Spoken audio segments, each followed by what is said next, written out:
Hello friends, আজ সকাল থেকে কেমন যেন একটা বোরিং বোরিং ফিল হচ্ছিল। তাই একাই প্ল্যান করলাম আর একাই বেরিয়ে গেলাম বেড়াতে। আর এই ফাঁকা বাসে আমার নিজেকে যেন কেমন একটা ভিআইপি ভিআইপি ফিল হচ্ছিল।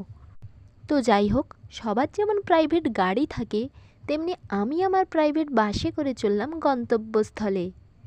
ইয়েস বন্ধুরা, আমি পৌঁছে গেছি আমার গন্তব্যস্থলে। আর এখানে এসে এত সুন্দর দৃশ্য দেখে তোমাদেরও মন ভালো হয়ে যাবে, এটা আমি বলতে পারি।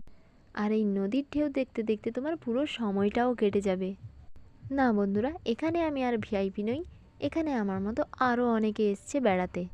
তবে হ্যাঁ, আমার মতন একা একা কেউ আসেনি, সবাই গ্রুপ নিয়ে এসছে।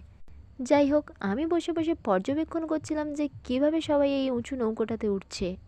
আর এত কিছুর পরে আমার চোখে পড়লো হঠাৎ করে এই প্রাণীটা। আচ্ছা, তোমরা কি এই প্রাণীটাকে কখনো সামনে থেকে দেখেছো? আমি তো এই প্রথমবার দেখলাম। এইভাবেই আমি আমার বোরিং দিনটাকে সুন্দরভাবে কাটালাম।